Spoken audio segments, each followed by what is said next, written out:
अदिति चौहान। जी ma'am आपका parcel. भैया नहीं चाहिए प्लीज। मैम अगर आपको नहीं चाहिए तो आपने जहाँ से ऑर्डर किया है वहाँ से आप रिटर्न रिक्वेस्ट डाल दीजिए, वापस हो जाएगा, पर यहाँ तो आपको लेना पड़ेगा। ठीक है दीजिए। मैम हाँ एक गिलास पानी मिलेगा? भैया आप कहीं और पी लो पानी प्लीज। मैम बहुत ज़ोरों की प्यास लगी है। ठीक है लाती हूँ।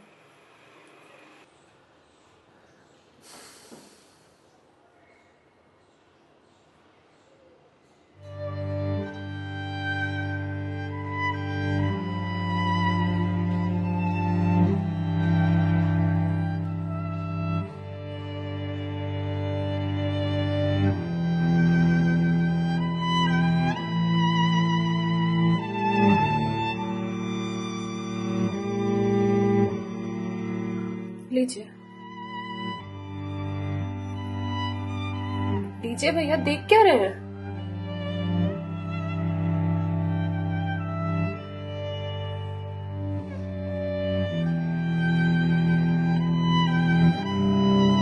मैम आपको कोई दिक्कत है? मतलब आप किसी परेशानी में हैं? भैया पानी पीकर ग्लास दीजिए आप। मैम छोटा मुंह बड़ी बात कह रहा हूँ, पर अगर आप किसी परेशानी में हैं तो आप मुझे बता सकती हैं। भैया आप पानी पीजिए, ज्यादा समाज से भी मत बनिए। मैम दुख बांटने से कम होता है। अच्छा, और आपको किसने कहा कि मैं दुखी हूँ? मैम अगर आप दुखी नहीं हैं तो फिर वो फंदा क्यों लगा रखा है?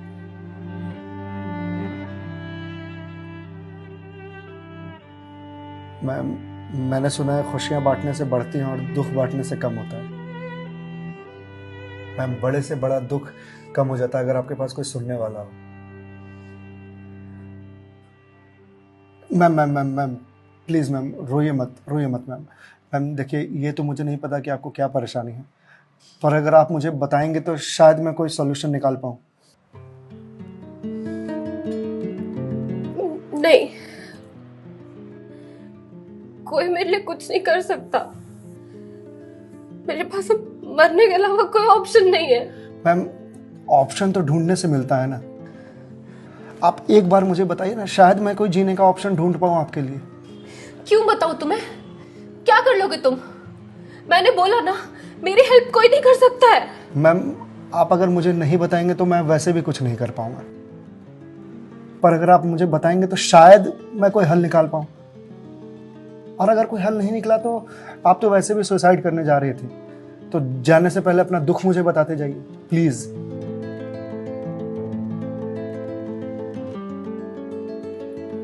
Please ma'am.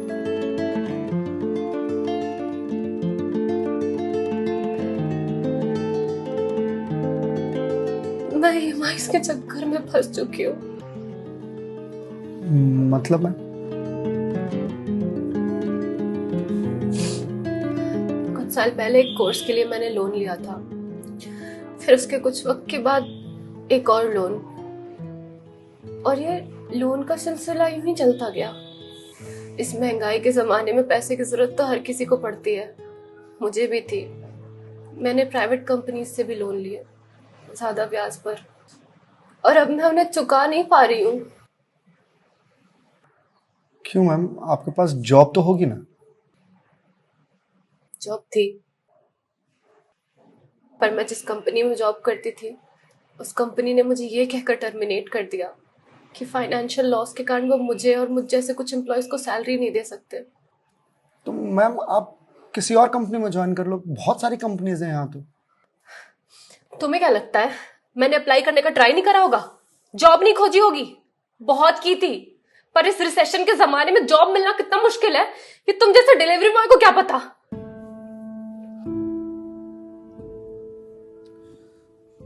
I am sorry ma'am, शायद आप सही कह रही हैं, मुझे इस बारे में कोई जानकारी नहीं। जॉब जाने के बाद मेरे से चीजें हैंडल नहीं हो रही हैं। बैंक से रोज कॉल्स आते ईएमआईज़ भरने के लिए, और प्राइवेट कंपनी वाले फोन कर करके धमकियां दे रहे हैं। मैं इस लोन के जंजाल में फंसती चली जा रही हूँ, और अब मेरे पास सुसाइड के अलावा कोई और ऑप्शन नहीं है। मैम ऑप्शन क्यों नहीं है? आप ये बात अपने घर में बता सकती हैं, अपने पापा को बता सकती हैं। नहीं, मैं ये बात अपने पापा को नहीं बता सकती। क्यों मैम?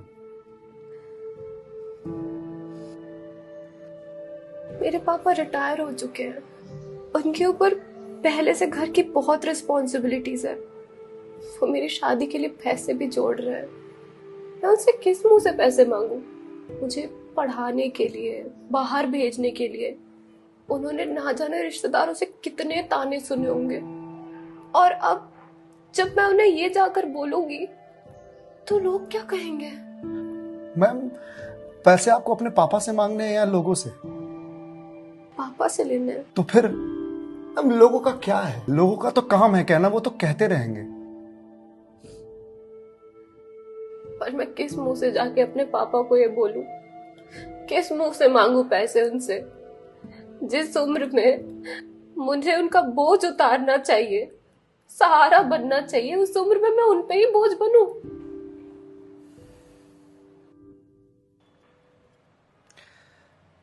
मैम एक बात बताएंगे आप? बचपन में आपकी सबसे फेवरेट चीज क्या थी? बचपन में मुझे साइकिल का बहुत शौक था। तो मैम आपको साइकिल किस एज में मिली थी? यही कोई 8 साल की होंगी मैं। तो साइकिल तुरंत मिल गई थी आपको? नहीं, पापा तो मान ही नहीं रहे थे। बोल रहे थे गिर जाएगी, चोट लगा लेगी। तो फिर कैसे साइकिल मिली? बहुत जिद की थी मैंने, बहुत। खाना पीना सब छोड़ दिया था। तो मैम साइकिल के लिए जो जिद किया आपने, तो शर्म आई होगी आपको? तो मुझे मुझे क्यों शर्म आएगी? पापा है वो मेरे, उनसे जिद नहीं करूंगी तो किससे जिद करूंगी?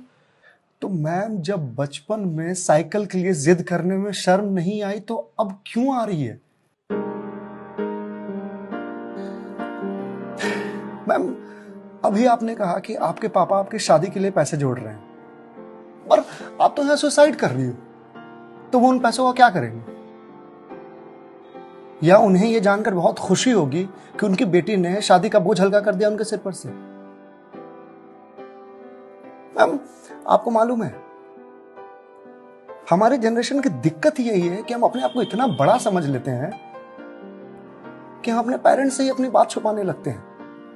कभी ये कहकर कि पापा मम्मी नहीं समझेंगे, या कभी ये कहकर कि मैं उन्हें परेशान नहीं करना चाहती, या कभी ये कहकर कि हम दोनों की सोच नहीं मिलती है।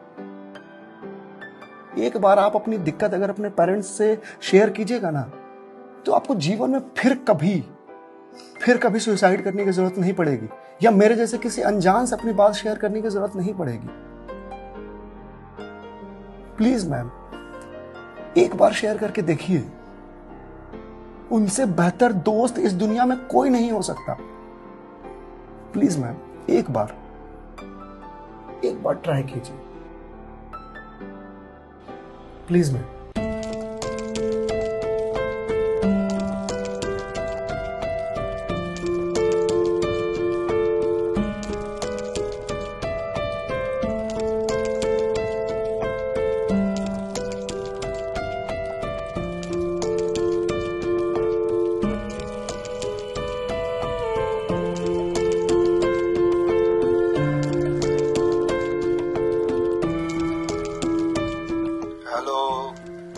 हेलो पापा। हाँ दीदी बोल, कैसी है बेटा? पापा मुझे आपसे कुछ बात करनी है। हाँ बोल ना बेटा। पापा मैं क्या हुआ बेटा? पापा मैं बहुत परेशान हूँ। हाँ तो मुझे बता ना, किस लिए परेशान है?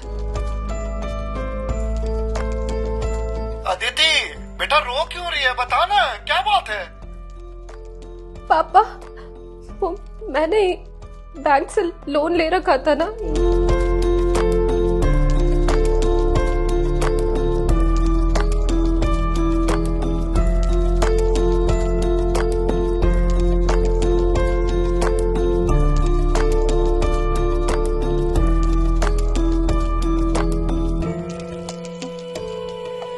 देख बेटा, जो हो गया सो हो गया, तू चिंता मत कर, मैं हूं ना, अभी तेरा बाप जिंदा है, मैं काम करता हूँ, मैं कल ही तेरे पास आता हूँ, तो बिल्कुल भी चिंता मत कर।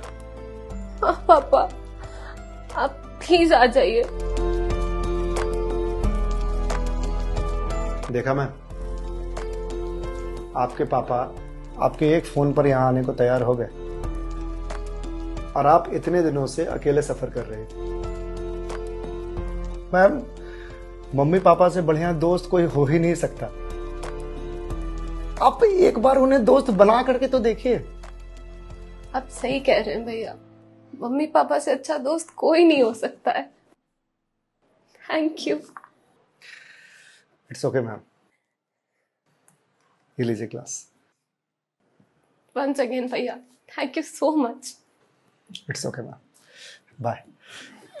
मैम जी? मेरे पास आपके लिए कुछ है, यही रुकिएगा, मैं थोड़ी देर में आता हूँ।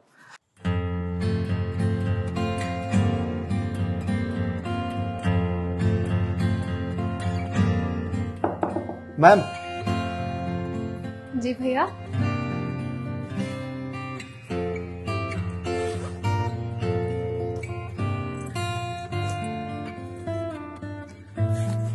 मैम, ये आपके लिए। भगवत गीता? जी मैम। मैम, 2020 का साल मेरे लिए बहुत बुरा था। कोरोना में मेरी जॉब चली गई। पहले के कुछ महीने जो थे वो तो सेविंग्स से निकल गए, लेकिन उसके बाद के कुछ महीने बहुत ज़्यादा टफ था। मेरे ऊपर भी आपके ही तरह बहुत सारे EMIs थे जो मैं पे नहीं कर पा रहा था, जिस वजह से मैं बहुत परेशान था और सुसाइड करने की सोचने लगा था। और एक दिन तो सुसाइड करने निकल भी गया था, लेकिन पापा ने मुझे पकड़ लिया। पहले तो बहुत डांटा,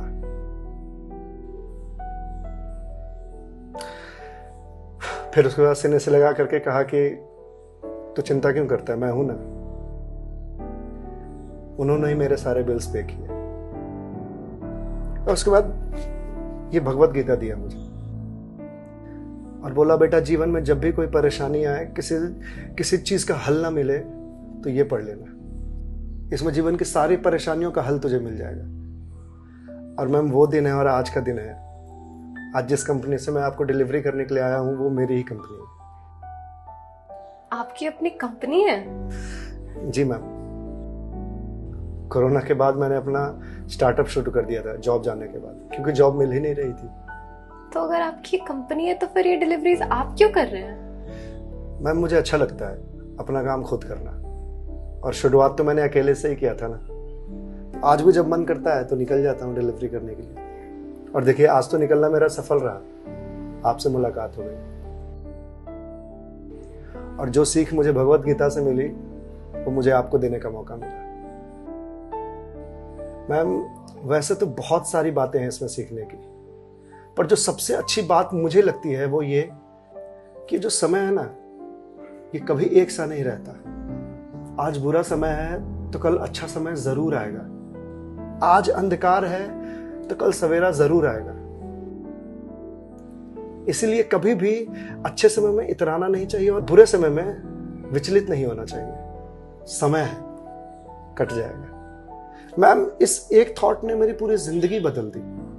मैम, तो अब आप पढ़िए इसको, देखिए शायद आपको कुछ और मिल जाए। पर मैम, जो भी मिले उसे लोगों से शेयर जरूर कीजिएगा, क्योंकि कहते हैं ना, ज्ञान बांटने से बढ़ता है।